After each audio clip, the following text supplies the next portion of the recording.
Hello दोस्तों।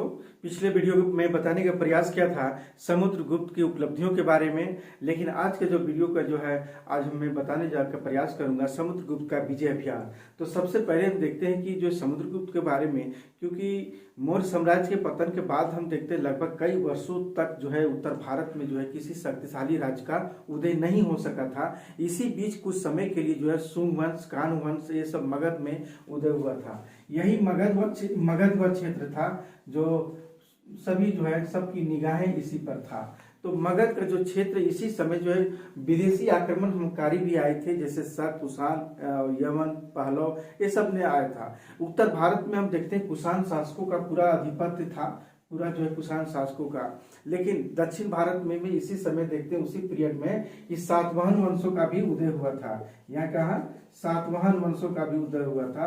अब पूरे उत्तर भारत पर जो है ये हमारा क्या है, उत्तर भारत पर कुषाण शासकों का शासन था।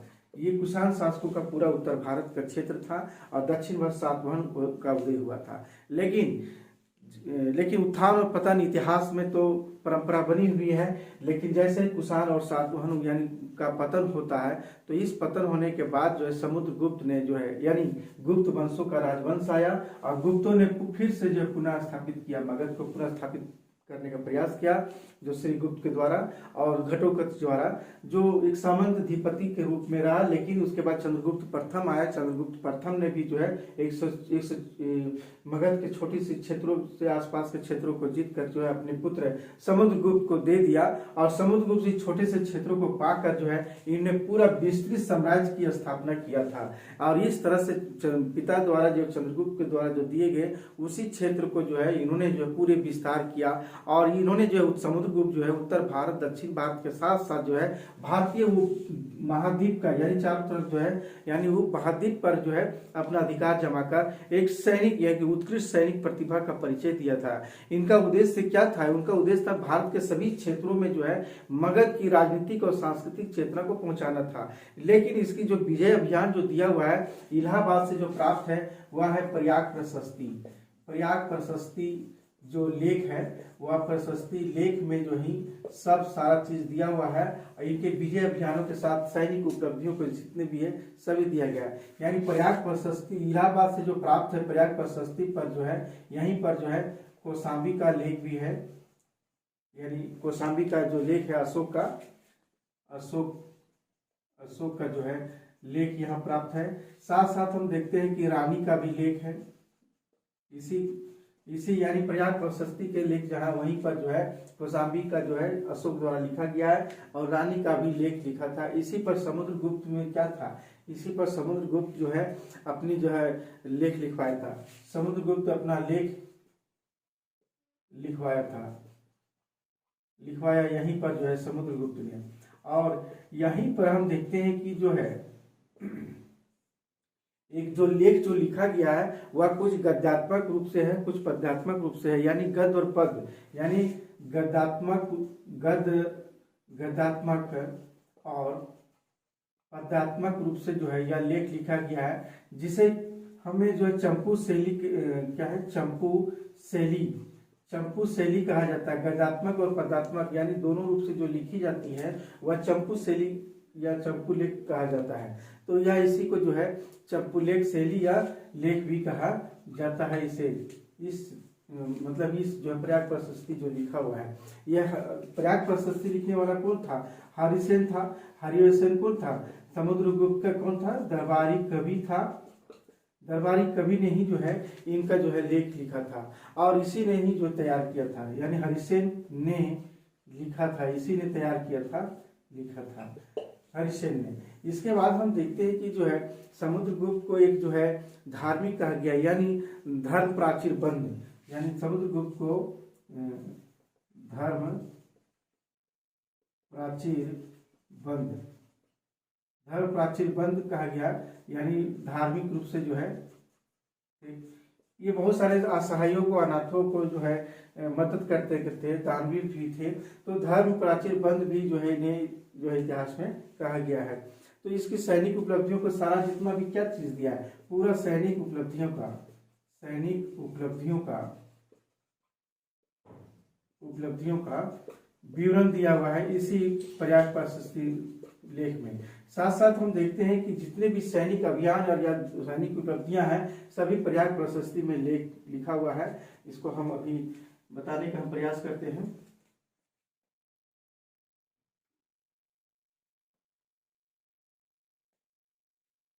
तो सबसे पहले देखते हैं कि प्रथम अभियान जो किए थे समुद्रगुप्त, जो सैनिक अभियान हुआ था यानी प्रथम अभियान जो है वह पंक्तियों में भी दिया हुआ है, कुछ पंक्तियों में लिखी हुई है। जैसे 13वीं पंक्ति में जो है दिया हुआ है, 13वीं पंक्ति में यह प्रथम अभियान दिया हुआ है कि ये क्या किए थे।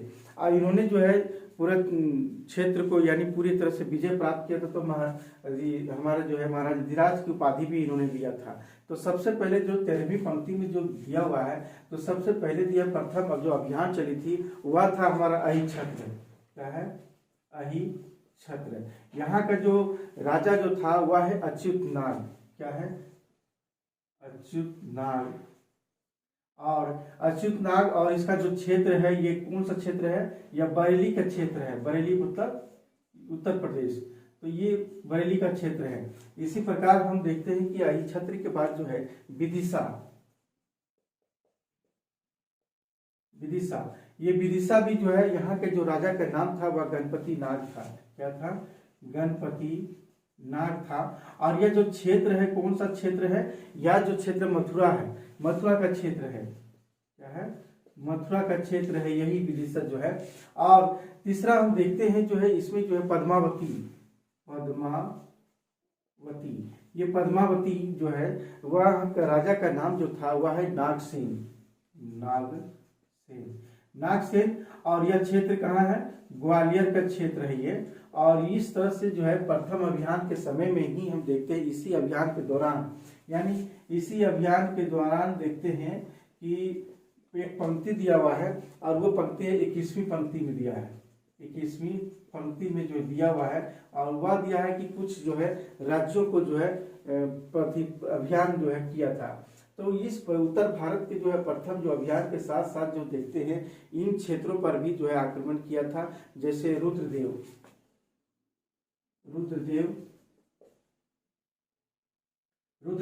जो राजा जो थे कौशाम्बी का राजा था। ये कहाँ था? कौशाम्बी का राजा रुद्रदेव। इसी तरह नाम और भी है मतील, कि जो है रुद्रदेव के कौशाम्बी के राजा, मतील है बुलंदशहर के राजा, नागदत्त जो असंदिग्ध रूप से जो है इसकी जानकारी नहीं मिलती है। चंद्रवर्मन जो है पश्चिम बंगाल के बांकुड़ा जिले, गणपति नाग का मथुरा, नागसेन का पद्मावती, अच्युतनाग का बरेली और बलवर्मन का सही पहचान नहीं की गई। कहने के तात्पर्य कि यही छत्र, विदिशा, पद्मावती भी साथ में था। तो इसी समय प्रथम अभियान के बाद जो है समुद्रगुप्त दक्षिण अभियान करते हैं। तो दक्षिण अभियान जाने के समय में ही जो है ये फिर से जो है ये अपने छत्र छाया यानी फिर से जो है विद्रोह करते हैं, जिसके कारण से फिर से जाकर जो इसी अभियान को जो है ये थे। और इसमें से में और भी जितने भी थे सभी शामिल थे। तो इन लोगों को भी जो है पराजित किए थे। ये आठविक जाति है। क्या है? आठविक जातियों को जो है पराजित करने की जानकारी इसी जो है अभियान में 21वीं पंक्ति में जो है मिलती है समुद्रगुप्त का। इसके बाद हम देखते हैं कि जो है दूसरा अभियान हमारा दक्षिणापथ अभियान था। दक्षिणापथ यानी दक्षिण भारत की ओर, दक्षिणापथ यानी दक्षिण भारत का अभियान जो है दक्षिणापथ अभियान। यह अभियान जो था जो दिया हुआ है यह है 19वीं और 20वीं पंक्ति में। क्या है? समुद्रगुप्त का जो है 19वीं 20वीं जो है 20वीं पंक्ति में यह जो है दिया हुआ है। तो यह अभियान देखते हैं कि यहाँ पर जो शासक है दक्षिण भारत के लगभग जो है ये 12 शासकों की है, 12 शासकों को जो है पराजित 12 शासकों को पराजित किए जाने की जानकारी दक्षिणापथ अभियान जो है दूसरा अभियान था। ये समुद्रगुप्त का जो है ये दूसरा अभियान था। क्या था?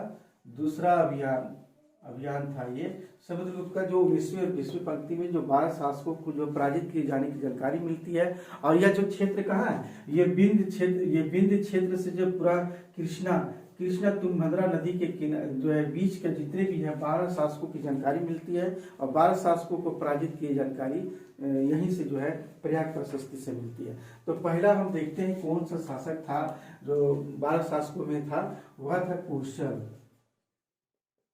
तरह से देखते हैं कि जो है दक्षिण अभियान में जो है ये कौशल जो है महेंद्र है शासक, बिलासपुर राजपुर संबलपुर का क्षेत्र है। इसी तरह महाकांतार है जो है वह व्याघराज मध्य प्रदेश का जो क्षेत्र है यानी एमपी का क्षेत्र है। कोरोल मंटराज जो कोलोरू झील है। उसी तरह पृष्ठपुर महेंद्रगिरी है जो गोदावरी नदी के तट यानी गोदावरी नदी के तट के किनारे के आसपास का क्षेत्र है। उसी तरह जो है कोटूर स्वामी दत्त है वहां के राजा। गंजाम जिला यानी इस तरह से गंजाम जिले का है। एरनकोट दमन जो है वहां के है, तो गंजाम जिले के ही जो है नजदीक ये भी है। कांची यानी विष्णुगुप्त काजीवरम जो विष्णुगुप्त जो है इसे सबसे शक्तिशाली जो है इसमें 12 शासकों में माना जाता है। काजीवरम जिले जो था दक्षिण भारत का। इसी तरह देखते हैं अमुक जो है नीलराज गोदावरी नदी के समीप। और बेंगी यानी हस्तिवर्मन जो है शासक था जो कृष्णा जिला के पास था। पालकक जो है उग्रसेन राजा जो गोदावरी के नदी यानी गोदावरी नदी के यानी हमारा कृष्णा तुंगभद्रा नदी के बीच और हमारा जो बिंद क्षेत्र से बीच में सारी क्षेत्र है। देवराज जो कुबेर है विशाखापत्तनम। कुस्तुरपुर जो है जनंजय राजा। अर्काट के जो है कुटलूर वाला क्षेत्र है यानी अर्काट यानी कर्नाटक का क्षेत्र जो है वह है कुटलूर के क्षेत्र है। तो इन क्षेत्रों पर जो है 12 शासकों की जानकारी मिलती है। लेकिन इन लोगों को पराजित करके जो है क्या कर दिया था, स्वतंत्र कर दिया था यानी स्वतंत्र कर दिया इन लोगों को। क्यों, इन्हें विष्णुगुप्त का जो है यानी विजय नीति 3 अवधार था इनका यानी विजय नीति का जो है विजय जो नीति है 3 आधार था इनका। 3 आधार था इनका जो विजय नीति का। तो पहला जो आधार क्या था, पहला आधार जो था वह ग्रहण यानी शत्रु पर ग्रहण यानी शत्रु पर अधिकार करना। और दूसरा क्या था, मोक्ष यानी ये हमारा जो मोक्ष यानी शत्रु को मुक्त करना। दूसरा था इनका मोक्ष यानी शत्रु को मुक्त करना। और इसी तरह तीसरा क्या था, तीसरा भी एक था सबसे महत्वपूर्ण, अनुग्रह यानी कि राज्यों को लौटा कर यानी अनुग्रह करना यानी राज्यों को लौटा करके इन लोगों को राज्यों को वापस देकर क्या करना है, इन लोगों को जो दया करना यानी देकर दया करना। यही 3 इनका जो विजय नीति का आधार था। दक्षिण भारत का जो है इन लोगों पर जो है शत्रु पर अधिकार तो किया लेकिन शत्रु को मुक्त भी कर दिया सभी को। लेकिन राजाओं को जो है वापस भी दे दिया गया जिस क्षेत्र में जो था, लेकिन देकर एक तरह से दया करना क्योंकि दया से प्रवृत्ति के भी थे। तो इस तरह से जो है ये हमारा दूसरा अभियान था। और इसी अभियान के बाद देखते हैं जो है तीसरा अभियान। नोट करते जाएंगे।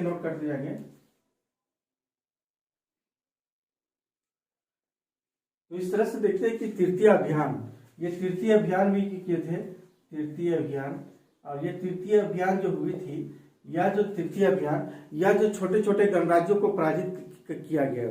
यहाँ पर क्या छोटे छोटे जो है गणराज्य थे, छोटे छोटे गणराज्य थे और छोटे छोटे गणराज्यों को जो है पराजित किए जाने की जानकारी मिलती है। जैसे हम देखते हैं मालव, क्या है मालव। तो इस तरह से देखते हैं कि जो है ये जो क्षेत्र है यार छोटे छोटे जो गणराज्य है। मालव जो है मंदसौर जिला प्राचीन दसपुर का क्षेत्र है। योद्धे या सतलज यानी जो इस क्षेत्र में जो हमारा जो है ये क्षेत्र है सतलज के दोनों किनारों पर एक जोहिया बाग जो भूमि को जोहिया बाग कहा जाता है, जो बहुत ही इंपॉर्टेंट है कि जोहिया बाग से संबंधित ये प्रश्न जो है परीक्षाओं में पूछे जा सकते हैं। जोहिया बाग की जो है भूमि में कौन सा नदी या पर स्थित है, तो सतलज नदी के दोनों किनारों पर एक भूमि है को ही जोहिया बाग के नाम से जाना जाता है। अर्जुनायन जो आगरा और जयपुर का क्षेत्र है, आगरा और जयपुर का क्षेत्र जो है हमारा आगरा और जयपुर का क्षेत्र ही है। मद्र, रावी और चेनाब यानी रावी और चेनाब नदी के बीच में ही जो है ये मद्र जो थे।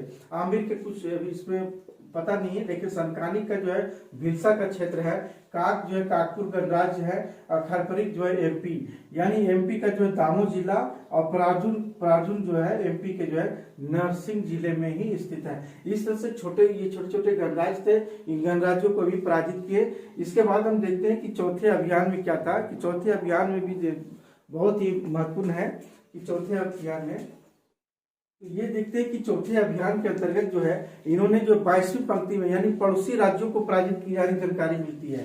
यानी चौथे अभियान, ये जो चौथे अभियान किए थे, और इसमें जो दिया हुआ है ये कौन सा पंक्ति में, 22वीं पंक्ति में दिया गया है। यानी 22वीं समुद्रगुप्त के जो है 22वीं पंक्ति में जो है चौथा अभियान के अंतर्गत जो दिया हुआ है, और इसमें जो है पड़ोसी राज्यों का यानी पड़ोसी राज्यों को जो है पड़ोसी राज्यों पर अधिकार किया था, अधिग्रहण किया, अधिकार किया था, यानी इस तरह से। तो इन्होंने जो है सबसे पहले देखते हैं कि समतट कौन सा था, समतट, समतट था। दूसरा तो डबाक, क्या था, डबाक। तीसरा हम देखते हैं कौन सा क्षेत्र था, कामरूप, कामरूप। और चौथा हम देखते हैं कि इसका जो नेपाल, क्या था, नेपाल। और पांचवा जो था वह है, हमारा नाम था उसका कर्तरीपुर, कर्तरीपुर। ये इन क्षेत्रों पर। तो समतट का कौन सा क्षेत्र है, तो समतट है पूर्वी बंगाल, कहीं है पूर्वी बंगाल है। और इसकी जो राजधानी जो बनाया था यहाँ का जो था, ये पूर्वी बंगाल की करमांत, क्या है, करमांत था ये इसकी राजधानी। तो इस तरह से देखते हैं समतट का। डबाक का हम देखते हैं कौन सा, बंगाल के उत्तरी भाग में, यानी ये बंगाल के जो है बंगाल के उत्तरी भाग में ये स्थित है, ये हमारा है। इसी तरह कामरूप है जो है आसाम, कामरूप के जो है आसाम का क्षेत्र था। नेपाल, नेपाल का तो जो है तो नेपाल ही अलग देश है, जो नेपाल का क्षेत्र है वहां पर। और कर्तरीपुर, कर्तरीपुर जो हम देखते हैं कौन सा क्षेत्र है, या ये कुमायूं गढ़वाल और रुहेलखंड, यानी कुमायूं, कुमायूं रुहेलखंड, यानी कुमायूं रुहेलखंड, और इसके साथ गढ़वाल, क्या है, गढ़वाल, ये गढ़वाल का जो क्षेत्र है, यानी इन क्षेत्र में। तो इस तरह से कर्तरीपुर जो था, यानी नेपाल था, नेपाल के बगल में जो है हमारा कर्तरीपुर, यानी कुमायूं रुहेलखंड गढ़वाल का, यानी उत्तराखंड का क्षेत्र पूरा था। तो इस तरह से देखते हैं ये पड़ोसी राज्यों पर अधिकार इन्होंने किया था। और यहाँ 5 राज्यों ने अधिकार किया था, यानी ये 5 राज्य थे, पांचों राज्यों ने जो है इनका क्या है, अधिकता स्वीकार किया था। और इस तरह से दान देकर आज्ञा और प्रणाम, ये 3 जो है यानी समुद्रगुप्त को संतुष्ट करने के प्रयास किया था। प्रणाम करके, आज्ञा का पालन करके और दान करके जो है किया था। इसी तरह हम देखते हैं 5वां अभियान में, 5वां जो है अभियान जो किया था यह था 23वीं 24वीं पंक्ति में, 24वीं पंक्ति में, या 23वीं 24वीं पंक्ति में जो है यह समुद्रगुप्त का जो है प्रयाग प्रशस्ति में जो है दिया गया है। तो यहाँ पर देखते हैं कौन कौन सा था, यानी यहाँ से एक प्रश्न आता है, देवपुत्र, देवपुत्र साहा नु शाही का कहने का तात्पर्य कुषाणों से, क्या है, ये कुषाणों से है। दूसरा हम देखते हैं शक मरुंड, शक मरुंड कहने का मतलब है शक शासक से, शक शासक से। और एक और देखते हैं कि इसमें जो है ये हमारा जो क्षेत्र है सिंहल द्वीप, क्या है, सिंहल द्वीप का कहने मतलब है ये श्रीलंका, यानी इन क्षेत्रों पर अधिकार। शाही कुषाण शासकों का, क्योंकि कुषाण शासक देखते हैं कि यहाँ पर जो है जो कुषाण ने पश्चिमी भारत की सीमा, यानी पश्चिमी भारत के जो क्षेत्र है, इन क्षेत्रों में कुषाण वंशजों की ओर से था। यहाँ का राजा इस समय कुषाण शासक कौन था, कि किदार था। कौन था, ये किदार था ये शासक जो था, जो शासक था वह किदार था इसके समय में। यहाँ के लिए भी था। शक मरुन भी हम देखते हैं कि यह भी जो है शक मरुन क्या, पश्चिमी मालवा, यानी पश्चिमी मालवा गुजरात का क्षेत्र, काठियावाड़। इस समय शासक कौन था, यानी रुद्र सिंह तृतीय, रुद्र सिंह यानी तृतीय ये शासक था हमारा, क्या था, शासक था। तो ये शासक था श्रीलंका पर। इसी तरह हम देखते हैं कि जो है श्रीलंका पर भी जो है अधिकार किया था। यानी इसके साथ 3 विधियां अपनाई गई, इनके साथ भी जो है 3 विधियां अपनाई गई, 3 विधियां अपनाई गई थी। 3 विधियां कौन कौन से थे, पहला हम देखते हैं आत्मनिवेदन, क्या था, पहला था आत्मनिवेदन, आत्मनिवेदन। दूसरा हमारा क्या था, इसके साथ साथ जो है कर्णोपायन, क्या था, कर्णोपायन। और तीसरा जो था एक और था हमारा गुरु मंडक, गुरुत्मंडक, यानी 3 इनकी विधियां प्राय थी। आत्मनिवेदन का तात्पर्य ये हुआ कि गुप्त सम्राट के सामने स्वयं हाजिर होना। कन्नुपायन कहने के अपनी पुत्रियों को गुप्त राजघरानों से विवाह कराना इनका मकसद था। और तीसरा यही था कि अपने राज्य में जो है गरुड़ जो अंकित जो मुहर है वो अपने शासन में जो है इसका संचालित करें, यानी अपने राज्यों में जो है गरुड़ अंकित मुहर से ही जो है अंकित होनी चाहिए। ये 3 इनकी विधियां इनके साथ भी जो की गई, यानी 5वें अभियान में जो है देवपुत्र सहनुसाई, कुषाण शासको, शक मरुड़ शासुका, सिंगल का, तो इन लोगों के साथ भी जो है 3 विधियां अपनाई थी। अब इस तरह से देखते हैं कि जो है विजय अभियान करने के बाद जो है इन्होंने महाराजा धीराज की जो है उपाधि धारण की थी। इसके बाद जो है अगला वीडियो में बताने का प्रयास करेंगे जो है चंद्रगुप्त जो है द्वितीय के बारे में हम चर्चा करेंगे। तब तक जो है आज की क्लास यही समाप्त करते हैं।